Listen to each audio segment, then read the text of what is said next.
450 টাকাতে, আরে বাবা, মাত্র 450 টাকাতে দীঘার বুকে থাকা এবং খাওয়া নিয়ে এরকম সমুদ্রে যদি মজা করতে চান তাহলে ঝটপট প্ল্যান বানান আর চলে আসুন এই দীঘাতে। গরম পড়তে না পড়তেই বাঙালি সমুদ্র ঘোরার জন্য উঠে পড়ে লাগে, আর বাঙালির সব থেকে প্রিয় সমুদ্র সৈকত হলো দীঘা। আজকের এই ভিডিওতে খোঁজ দেব দীঘার এমন এক হোটেলের যেখানে মাত্র 450 টাকাতে থাকা ও খাওয়া দুটোই পেয়ে যাবে। তারই সাথে ঘুরে দেখে নিতে পারেন চন্দনেশ্বর মন্দির, তালসারি এবং দীঘার এক খণ্ড মিনি গোয়া উদয়পুর থেকে। আসছে দিনে এই লিস্টে দীঘার জগন্নাথ মন্দিরকেও অ্যাড করে নিতে পারেন। তবে এই গল্পের শুরুটা কিন্তু হয়েছিল দমদমের বাগুইআটি বাস স্ট্যান্ড থেকে। সুপ্রভাত সকলকে। এখন ঘড়ি কাটার সময় হচ্ছে সকাল 5:30, আর বর্তমানে আমি এখন দাঁড়িয়ে রয়েছি বাগুইআটি বাস স্ট্যান্ডে। আর এই বাগুইআটি বাস স্ট্যান্ড থেকেই আমি যাত্রা করতে চলেছি বাঙালির সব থেকে প্রিয় সমুদ্র সৈকত দীঘার উদ্দেশ্যে। আর আমাদের এইবারে দীঘা যাওয়ার বাহন হচ্ছে করুণাময়ী থেকে দীঘা ভায়া ডানলপ হয়ে এসবিএসটিসি সরকারি বাসে চেপে। বাগুইআটিতে এই বাসটি আসার কথা কিন্তু সকাল 5:45-এ, আর করুণাময়ী থেকে ছাড়বে কিন্তু সকাল 5:30টার সময়। আমাদের বাস কিন্তু একদম নির্দিষ্ট সময়তেই মানে 6:45-এই ছেড়ে দিল বাগুইআটি বাস স্ট্যান্ড। এবার যাচ্ছে দীঘার উদ্দেশ্যে। বাগুইআটি থেকে দীঘা যেতে আমার যে বাস ভাড়াটা পড়েছিল সেটা 170 টাকা মতো। বাগুইআটি থেকে দীঘা যাওয়ার জন্য সকাল সকাল 3টে বাস পেয়ে যাবে, 5:30, 6:30 আর 7:30। আপনারা যদি দমদমের বাসিন্দার হন তাহলে কিন্তু বাগুইআটি থেকে এই 3টে বাস বেছে নিতে পারেন, যেটা ভায়া ডানলপ হয়ে দীঘা যায়। একে একে ডানলপ, বালি, ধুলাগড় পেরিয়ে অনেকটা রাস্তায় এসে কিন্তু আমাদের গাড়ি সবে এসে দাঁড়িয়েছে কোলাঘাট। আর এই কোলাঘাটে 5 মিনিট মতো দাঁড়াবে, তারপর কিন্তু আবারও রওনা দেবে দীঘার উদ্দেশ্যে। প্রায় 4 ঘন্টা বাস জার্নি করে সবে এসে নামলাম বাঙালির সব থেকে প্রিয় সমুদ্র সৈকত দীঘাতে। আর এখন ঘড়ি কাটার সময় বলছে সকাল 10:15 বাজে। আর এইবারে কিন্তু আমাদের দীঘার আস্তানা কিন্তু অমরাবতী পার্কের একদম সামনে। বাস থেকে নেমে আমরা কিন্তু চলে এসেছি এইবারে আমাদের দীঘার আস্তানা এই আরুষ হোটেলে, যেখানে নাকি মাত্র 450 টাকাতেই থাকা খাওয়ার সাথে দারুণভাবে কাটিয়ে যেতে পারেন দীঘার বুকে 1টা কি 2টো দিন। এই হচ্ছে ওনাদের এন্ট্রি গেট, আর এন্ট্রি গেট দিয়ে ঢুকেই কিন্তু বাঁ দিকটাতে রয়েছে ওনাদের রিসেপশন কাউন্টার। এনাদের একটা রুম ঘুরে দেখায়। দেখো, রুমে ঢুকে কিন্তু বড় সাইজের একটা কিং সাইজ বেড রয়েছে, এখানে এসি রয়েছে, ফ্যান রয়েছে, এদিকে রয়েছে একটা আয়না, আর ঠিক আয়নার সাথেই কিন্তু রয়েছে একটা আলমারি, আর এই দিকে রয়েছে বাথরুম। বাথরুমটা কিন্তু বেশ পরিষ্কার পরিচ্ছন্ন দিয়ে গিজারের ফেসিলিটিও পেয়ে যাবেন। আর রুমটা কিন্তু বেশ পরিষ্কার পরিচ্ছন্ন এবং সুন্দর করে দেখুন রুমের দেওয়ালে কিন্তু সুন্দর করে রাখা রয়েছে। রুমে ঢুকে ফ্রেশ হয়ে চলে এসেছি এনাদের ডাইনিং এরিয়াতে দুপুরের লাঞ্চ করতে। আর এই যে চলে এসছে কিন্তু আমাদের দুপুরের লাঞ্চ। আর লাঞ্চে আমাদের দিয়েছে ভাত দিয়েছে, এখানে আলু ভাজা দিয়েছে, এখানে পাঁপড় ভাজা দিয়েছে, এখানে স্যালাড দিয়েছে, আর এদিকে দিয়েছে ডাল, পটল আলুর তরকারি, সাথে দিয়েছে কিন্তু একটা বড় সাইজের রুই মাছ। চলো ঝটপট আগে খাওয়া দাওয়াটা সেরে নিই, তারপর কিন্তু যাব দীঘা সমুদ্রে স্নান করতে। আর এই যে একদম শেষ পাতে কিন্তু চলে এসছে টমেটোর চাটনি। একই রকম ভাবে তো খাওয়া দাওয়া সেরে এখন আমরা যাচ্ছি দীঘা সমুদ্রে স্নান করতে। এই যে একদম রেডি ফেডি হয়ে গেছি, এবার কিন্তু গিয়ে ঝাঁপ দেবো সমুদ্রে। যে কয়েকবার দীঘা এসেছি এসে দেখেছি সমুদ্র পাড়ে ঠাটা পোড়া রৌদ্র, তাই না সুদীপ? একদম একদম। আগের বারও যখন এসেছিলাম প্রচুর গরম, পুরো মানে দামে যাচ্ছিল না। যদিও এই হাওয়ার জন্য কিন্তু গরমটা কিছু মনে হয় না, বাট আজকে এই যে মেঘলা ওয়েদার, আর কিছুক্ষণ পরে কিন্তু বৃষ্টি শুরু হবে। আর সেটাই সুদীপ বললো, সেটাই বলতে যাচ্ছিলাম। এই প্রথমবার কিন্তু দেখলাম দীঘায় এসে এইরকম মেঘলা ওয়েদার। আর দূর থেকে এই মেঘলা ওয়েদারের জন্য দূর থেকে যে ঢেউগুলো আসছে না, জাস্ট অসাম। দেখুন দীঘাতে আজকে ভিড়টা দেখুন। আজকে এই দীঘার সমুদ্রে মারাত্মক বড় বড় কিন্তু ঢেউ আসছে এই মেঘলা ওয়েদারের জন্য, দারুণ।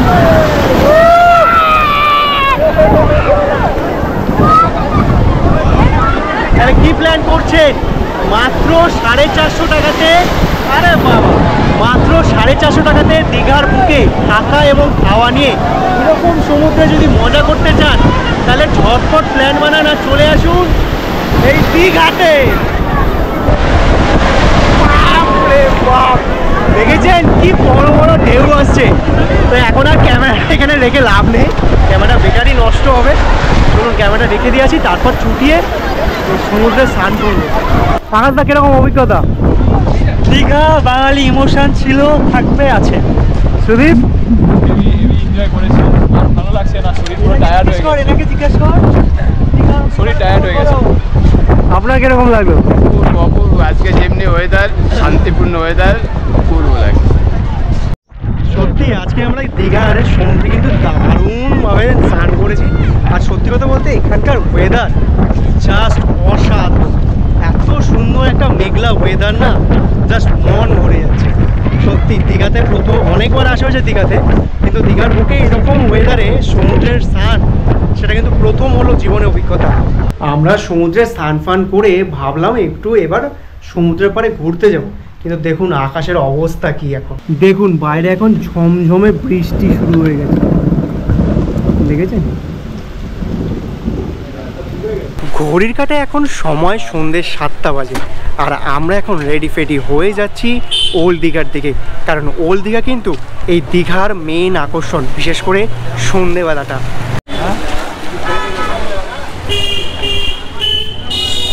হালকা গরম পড়া মানেই বাঙালি দীঘা আসার জন্য উঠে পড়ে লাগে। আর আজকে এই দীঘার এই সি বিচের পাড়ে এসে সেটা কিন্তু বুঝতে পারছি, প্রচুর মানুষ কিন্তু এসছে আজকে দীঘাতে। এই দীঘা সি বিচের পাড় পুরো মানুষে গিজ গিজ করছে, এত পরিমাণ মানুষের ভিড় এই দীঘার সমুদ্রের পাড়ে। এখন ভোরবেলা আমরা স্নান করে যাওয়ার পর কিন্তু বেশ ভালো বৃষ্টি হয়েছে, আর তার ফলে এখন আমরা এই সমুদ্রের পাড়ে হাঁটছি। ঠান্ডা ঠান্ডা পরিবেশটা থাকলেও সমুদ্রের যে একটা হাওয়া, সেই হাওয়াটা কিন্তু আমরা পাচ্ছি না। কি সুদীপ, একটু আজকে কেমন লাগছে আমার একটা ম্যাচ এত জোর বৃষ্টি হওয়ার ফলে কিন্তু সেরকমভাবে হাওয়া দিচ্ছে না। তবে আমি রেকমেন্ড করলাম, আপনারা তো দীঘা এসছেন, দীঘা এসে ওল্ড দীঘা গেছেন, টোটো করে গেছেন, তবে আমি একবার রেকমেন্ড করব, আপনারা যদি এই দীঘা আসেন তাহলে এই সমুদ্রের পাড় ধরে হেঁটে হেঁটে নিউ দীঘা থেকে ওল্ড দীঘা যান। বেশ একটা অন্য রকমের কিন্তু অভিজ্ঞতা হবে আপনাদের। সমুদ্রের পাড় ধরে আমরা হাঁটতে হাঁটতে কিন্তু চলে এসেছি ওল্ড দীঘাতে।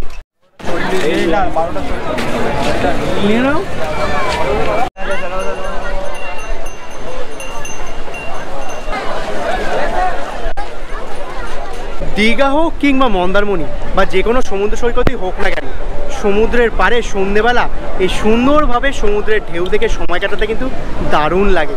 আর এখানে ওল্ড দীঘাতে দেখলাম সমুদ্রের ঢেউটা যাতে আরও সুন্দরভাবে বোঝা যায় তার জন্য কিন্তু বড় একটা লাইটের ব্যবস্থা করে দিয়েছে, যার ফলে সমুদ্রের জলটা পরিষ্কারভাবে দেখা যাচ্ছে। আর সমুদ্রের জলটা পুরো দুধ সাদা লাগছে একদম।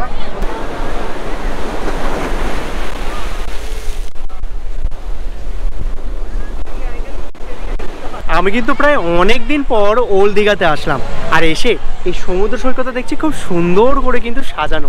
দেখুন জাস্ট দারুণভাবে কিন্তু সাজানো, মানে এক সময়ের জন্য আমি ভুলে গেছিলাম আমি মনে হয় ওল্ড দীঘাতে রয়েছি। এই জিনিসটা কিন্তু আমি ভুলে গেছিলাম, এই জায়গাটাকে এত সুন্দর করে সাজিয়েছে। ঘড়ির কাঁটায় এখন রাত্রি 10টা মতো বাজে, আর আমরা কিন্তু বসে পড়েছি রাতের ডিনার করতে। এই ডিনারে কিন্তু আপনারা 3 রকমের অপশান পেয়ে যাবেন। রুটি পেয়ে যাবেন, রুটির সাথে মাংস, এছাড়া ভাত খেতে পারে, এছাড়া কিন্তু নিতে পারেন বিরিয়ানি। যেমন আমি রুটি নিয়েছি, সুদীপ নিয়েছে বিরিয়ানি, তাই তো? আর এদিকে আকাশদা নিয়েছে ভাত। আকাশদা কী কী দিয়েছে তোমাকে? ভাত, ডাল, তরকারি আর চিকেন। আর এখানে সুদীপকে দিয়েছে বিরিয়ানি, তার সাথে স্যালাড। আর এইখানে কিন্তু আমাকে দিয়েছে রুটি দিয়েছে, এখানে চিকেন দিয়েছে আর দিয়েছে স্যালাড। চলো ঝটপট খাওয়া দাওয়াটা সেরে নিই।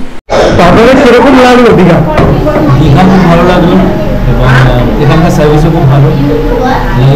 গোটা ফ্যামিলি নিয়ে এসেছি, আমাদের ফ্যামিলি রয়েছে। যেমন আমার আজকে আবার নিরামিষ, ওনারা আগে 3 বছর ছাড়াও আমার খাবার করে দিলেন, যেটা খুবই দীঘায়। কালকে যখন সকাল থেকে কিছুই খাইনি, খুব ভালো। হ্যাঁ খুব ভালো। আমরা এসেছি হাওড়া থেকে, আর আমার গোটা ফ্যামিলি এসেছি নেপাল থেকে। আচ্ছা, তারা नेपाले থাকে, তাদের কাছে এটা প্রথম সমুদ্রের অভিজ্ঞতা। पहली बार समुद्र कैसा लगा? बहुत अच्छा, बहुत इंजॉय किए, बहुत पीस फील हुआ, और नेपाल में वैसा समुद्र नहीं है, so we are enjoying all.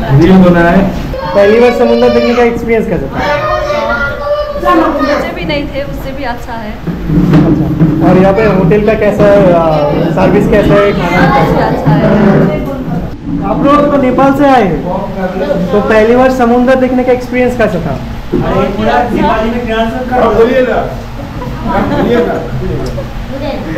তো আমাদের কিন্তু খাওয়া দাওয়া শেষ হয়ে গেছে। এখানে আমরা দুপুরবেলাও লাঞ্চ করেছি এবং রাতে কিন্তু ডিনার করলাম। প্রত্যেকটা খাবারের টেস্ট কিন্তু বেশ ভালো।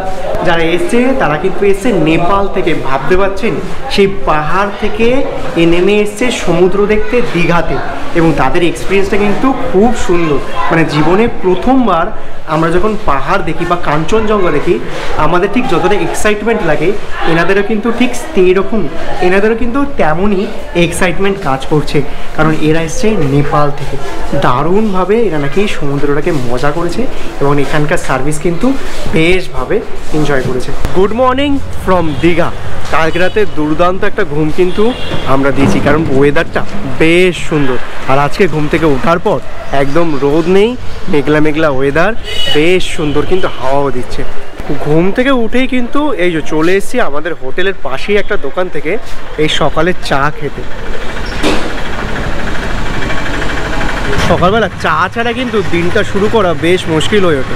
আমরা কিন্তু চলে এসেছি সকালে ব্রেকফাস্ট করতে, আর ব্রেকফাস্টে দিয়েছে লুচি, এখানে দিয়েছে ঘুগনি। আপনারা যদি চান এই লুচি ছাড়া কিন্তু ডিম টোস্ট বা বাটার টোস্টও নিতে পারেন। আমরা কিন্তু কাটিয়ে গেলাম দীঘার এই আরুষ হোটেলে একটা রাত, এবং আমরা কিন্তু দারুণভাবে খাওয়া দাওয়া করে, মানে 3 বেলা প্যাকেজে খাওয়া দাওয়াটা করে দারুণভাবে কাটিয়েছি, এবং এনাদের ফেসিলিটি এবং খাওয়া দাওয়ার কোয়ালিটি কিন্তু খুব ভালো। তো চলুন জেনে নিই আপনারা আসলে কীভাবে বুকিং করবেন এবং কী কী ফেসিলিটি পাবেন। তো নমস্কার দাদা। নমস্কার। তো আপনাদের এখানে যদি কেউ আসে, বুকিং কিভাবে করবে সেটা ফার্স্টে বলুন। অনলাইনে আমি যে নাম্বারগুলো দিলাম ওই অনলাইনে বুক করে আসতে পারেন, আর যদি ডাইরেক্ট আসেন তাহলে যদি আমাদের রুম খালি থাকে তাহলেই আমরা দিতে পারবো, আদারওয়াইজ। আচ্ছা, বুকিং নাম্বারটা একটু বলে দিন। 7278918142 আর 9903813200 আর 9062929853। এই তিনটে নাম্বারে ফোন করে বুকিং করে নিতে পারেন। ফোন করবেন, অফিস টাইমে ফোন করবেন। আচ্ছা আচ্ছা, আপনাদের এখানে যে রুম কিরকম প্রাইস থেকে, মানে কিরকম প্যাকেজের মধ্যে থেকে শুরু হয়, মানে কজন আসলে কিরকম পড়বে এটা কি একটু বলে দিন। 3 জন যদি আসেন তাহলে 450 টাকা পার হেড পার ডে, আর যদি ওইটা 2 জন থাকেন তাহলে 650 টাকা, 600 টাকা, সরি 600 টাকা পার হেড পার ডে। আর যদি এটা এসি হয় তাহলে 3 জনের ক্ষেত্রে হয়ে যাবে ওইটা 600 টাকা, আর 2 জনের ক্ষেত্রে হয়ে যাবে 750 টাকা। এইটা অফ সিজনে, সিজন হলে মার্কেট যেরকম ভ্যারি করে তার উপরে আমরা বাড়াই। মানে মার্কেটে যে, মানে আপনার যদি সিজন থাকে তার একটু প্রাইসটা হাই হয়, আর যদি অফ সিজনে যেরকম প্রাইস বলেন এরকমই থাকে। আচ্ছা, এটা হচ্ছে আপনার 3 বেলা থাকা খাওয়া নিয়ে। ঠিক আছে। আর চেকিং চেক আউট টাইমটা কি আছে আপনাদের? 9টায় চেক আউট আর 10:30টায় চেকিং। 10:30টায় চেকিং। ঠিক আছে, থ্যাংক ইউ। Thank you. আমরা কিন্তু রেডি হয়ে একদম চেক আউট করে বেরিয়ে গেছি। এবার যাব হচ্ছে এই দীঘার আশেপাশে যে সাইট সিনগুলো আছে, উদয়পুর, চন্দনেশ্বর মন্দির, এইগুলো ঘুরে দেখব। পশ্চিমবঙ্গ ছেড়ে আমরা কিন্তু এখন ঢুকে পড়েছি উড়িষ্যাতে, আর এই উড়িষ্যাতে আমরা দীঘার প্রথম যে সাইট সিনটা করব সেটা কিন্তু হচ্ছে রাধাকৃষ্ণ মন্দির। তবে ভেতরে কিন্তু ভিডিও করা অ্যালাউ না, তাই বাইরে থেকেই আপনাদের এই মন্দিরটি দেখাচ্ছি। আমাদের কিন্তু রাধাকৃষ্ণ মন্দির ঘোরা হয়ে গেছে, আর এই মন্দিরের ভেতরে কিন্তু ভিডিও বা ফটোগ্রাফি করা অ্যালাউ না, তাই দেখাতে পারিনি। আর মন্দিরটি কিন্তু এখন বন্ধ রয়েছে, মন্দিরটি খুলবে দুপুর 3টে নাগাদ। আমরা কিন্তু এখন এসে পৌঁছেছি আমাদের দ্বিতীয় সাইট সিন, সেটা হচ্ছে চন্দনেশ্বর মন্দির। এই চন্দনেশ্বর মন্দির নিয়ে কিন্তু বিশাল বড় একটি কাহিনী রয়েছে, যেটা আমার ঠিকঠাকভাবে জানা নেই। তবে এই মন্দিরটি কিন্তু ভীষণ জাগ্রত এবং বাবা সত্যি এখানে বিরাজমান। আমরা কিন্তু পুজো করে বেরিয়ে গেছি, আর বেরিয়ে উঠে পড়েছি টোটোতে। তবে এই মন্দিরে যদি আপনারা আসতে চান তাহলে কিন্তু মাথায় রাখবেন, তাহলে কিন্তু একটু সাবধানে পুজো দেবেন, কারণ এই মন্দিরে কিন্তু জায়গায় জায়গায় আপনার কিন্তু টাকা দিতে হবে। শুধু একটা কথা মাথায় রাখবেন, ঠাকুর কিন্তু টাকা পয়সা না, শুধুমাত্র ভক্তিতে ঠাকুরকে টাকা যায়। একটা বেলপাতাতেও কিন্তু বাবা সন্তুষ্ট হয়। তো বেলপাতা দিয়ে পুজো দেবেন, সেটাই বলবেন। চন্দনেশ্বর মন্দির ঘোরা শেষ করে আমরা এখন এসে পৌঁছেছি তালসারিতে। এই তালসারিতে কিন্তু খুব সুন্দরভাবে নৌকা বিহার করতে পারবেন। এই নৌকা চড়ে ওই দূরে যে আইল্যান্ডটা দেখা যাচ্ছে ওইখানে যদি যেতে চান বা নৌকা যদি চড়তে চান তাহলে কিন্তু আপনাদের জনপ্রতি 100 টাকা করে খরচা পড়বে। এটা কিন্তু শেয়ারে, আমরা যাব না। আপনারা যদি আসেন তাহলে আপনাদের রেকমেন্ড করব এই নৌকা বিহারটা যেটা আছে 100 টাকা করে, এটা কিন্তু অবশ্যই করবেন। দারুণ একটা অভিজ্ঞতা হবে আপনাদের। যে হারে গরম পড়েছে আর এই সমুদ্র পাড়ে এসে এই ডাব ছাড়া কিন্তু আর কোনো গতি নেই। তালসারির বাইরে বেরিয়ে এখান থেকে একটা নিয়ে নিচ্ছে এটা ডাব। আমাদের ডাব, এই ডাবটার দাম পড়লো 30 টাকা করে।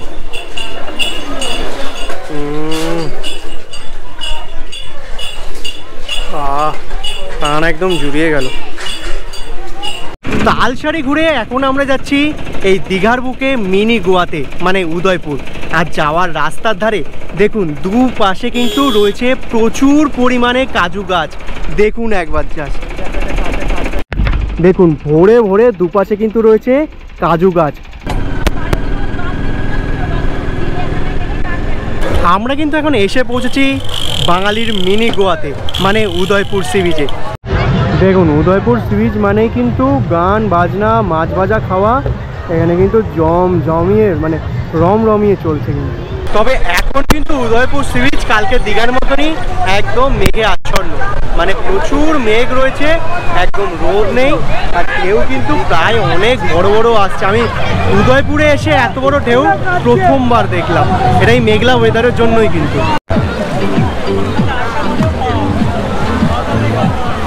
আমরা কিন্তু নিয়ে নিয়েছি আমুদি মাছ এই উদয়পুর থেকে। এখানে টোটাল 30টা মতো আমুদি মাছ আছে, দাম পড়লো 200 টাকা। চলো খেয়ে দেখি। দারুণ, এইসব মাছ খাওয়ার লোভেই তো বারে বারে দীঘা আসলে উদয়পুর আসা। আমুদির পর কিন্তু নিয়ে নিয়েছি চিংড়ি মাছ। এই চিংড়ি মাছটার দাম পড়েছে আমাদের 200 টাকা। বেশ সুন্দর করে ঝাল ঝাল করে কিন্তু বানিয়ে দিয়েছে, খাওয়া যাক।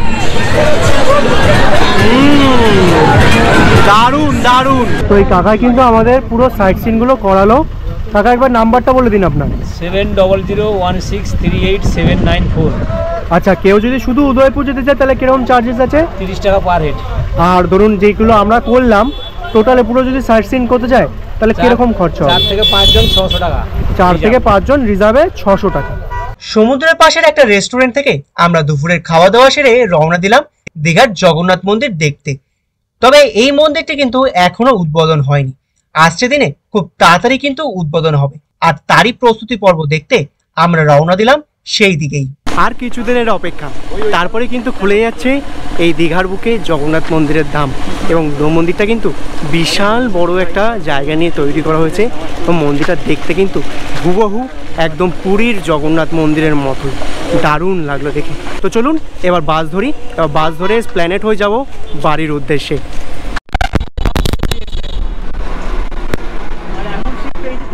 আমাদের বাস কিন্তু একদম নির্দিষ্ট সময়তেই মানে 4:40 ছেড়ে দিল দীঘা। এবার ঢুকতে ঢুকতে মানে প্ল্যানে ঢুকতে ঢুকতে আশা করি 8টা সাড়ে 8টা চোখ বন্ধ করে বেজে যাবে। প্রায় 4 থেকে 5 ঘন্টা বাস জার্নি করে সবে আমি এসে নামলাম স্প্ল্যানেড বাস স্ট্যান্ডে। আর এখন ঘড়ি কাটার সময় বলছে রাত্রি 10:20। তো এবার এখান থেকে বাড়ি যাওয়ার পালা। আজকের মতো ভিডিওটা এখানেই শেষ করছি। যদি আমার এই দীঘার 450 টাকার হোটেলের ভিডিওটা ভালো লাগে তাহলে অবশ্যই ভিডিওটা একটা লাইক করবেন। আর যদি চ্যানেলে নতুন হন তাহলে চ্যানেলটাকে সাবস্ক্রাইব করে পাশে থাকার একান্ত আমন্ত্রণ রইল। আর যখন সাবস্ক্রাইব করবেন তখন পাশে থাকা বেল আইকনটা অবশ্যই প্রেস করবেন, যাতে পরবর্তী ভিডিওর নোটিফিকেশনগুলো সবার আগে আপনার কাছে আসে। আজকের মতো এইটুকুনি, দেখা হচ্ছে পরবর্তী কোনো জায়গায়, পরবর্তী কোনো ভিডিওতে। এখনের জন্য টাটা, বাই বাই।